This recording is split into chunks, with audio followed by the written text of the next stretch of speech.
समुद्र की गहराइयों में अनेकों रहस्यमयी कहानियां छिपी हुई हैं। ऐसी ही एक कहानी है एक छोटे से मछुआरे गोविंद की, जो अपने गांव के पास बसे विशाल समुद्र के किनारे रहता था। गोविंद सीधा साधा, मेहनती और स्वप्न दृष्टा था।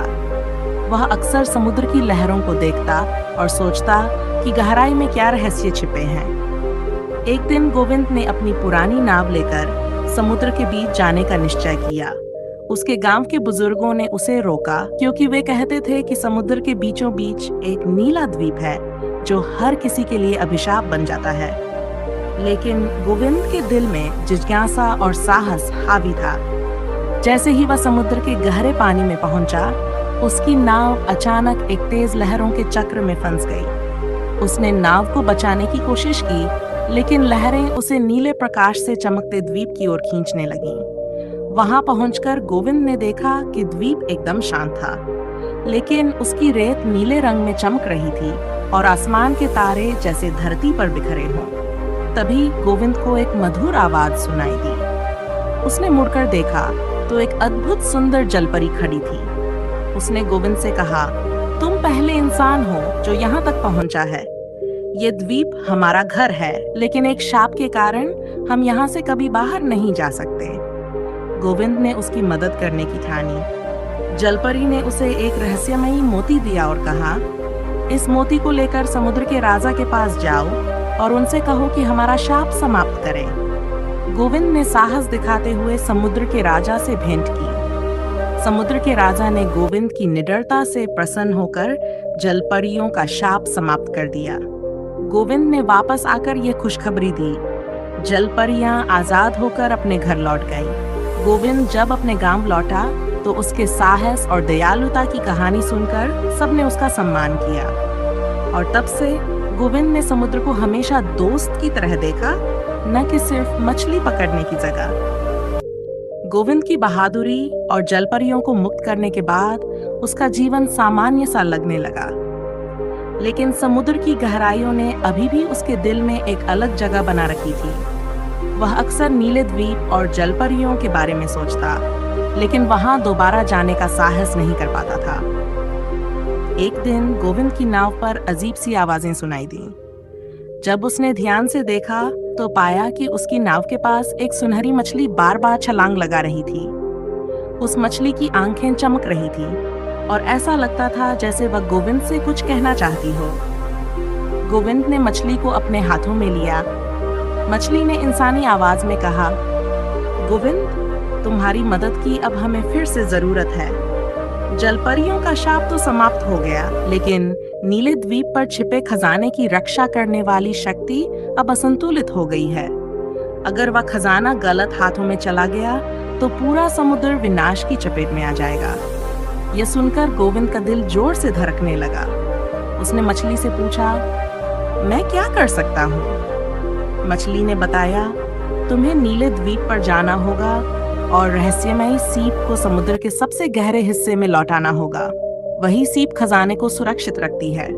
लेकिन ध्यान रखना, इस काम में तुम्हारा सामना कई कठिनाइयों और जादुई प्राणियों से होगा। गोविंद ने हिम्मत जुटाई और एक बार फिर अपनी नाव लेकर समुद्र की ओर निकल पड़ा। जैसे ही वह नीले द्वीप के पास पहुंचा, चारों ओर घना कोहरा छा गया। अचानक उसकी नाव के पास एक बड़ा और डरावना जल राक्षस प्रकट हुआ। उसकी आंखें जलते अंगारों जैसी थीं और वह गरजते हुए बोला, यहाँ से वापस जाओ, ये द्वीप अब तुम्हारे लिए नहीं है। गोविंद ने साहस से जवाब दिया, मैं यहाँ किसी का नुकसान करने नहीं, बल्कि समुद्र को बचाने आया हूँ। मुझे रास्ता दो। जल राक्षस ने उसकी परीक्षा लेने के लिए 3 सवाल पूछे। गोविंद ने अपनी समझदारी और दयालुता से सारे सवालों के सही जवाब दिए।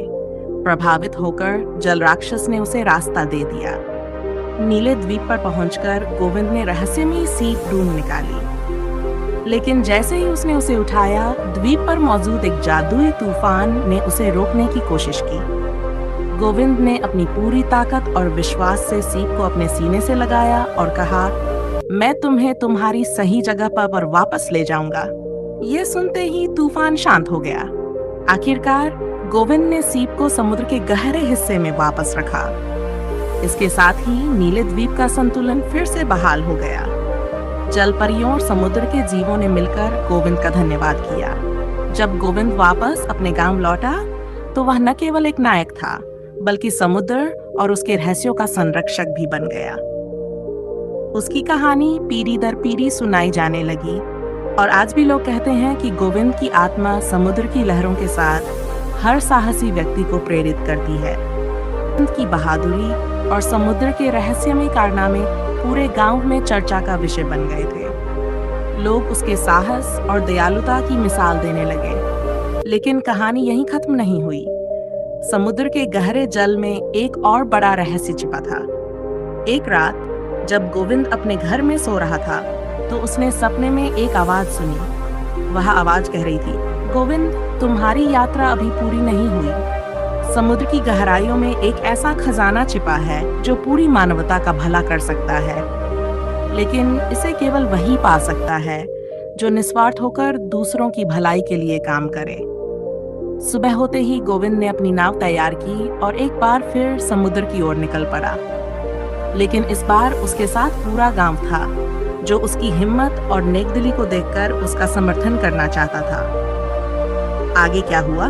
क्या गोविंद को वह खजाना मिला या समुद्र ने फिर से उसके सामने नई चुनौतियां रख दी? ये जानने के लिए हमारी अगली कहानी का इंतजार करें। अगर आपको यह कहानी पसंद आई तो वीडियो को लाइक करें, चैनल को सब्सक्राइब करें और कमेंट करके बताएं कि आपको कहानी का कौन सा भाग सबसे ज्यादा पसंद आया। आपका प्यार और समर्थन हमें और बेहतरीन कहानियां लाने के लिए प्रेरित करता है। धन्यवाद।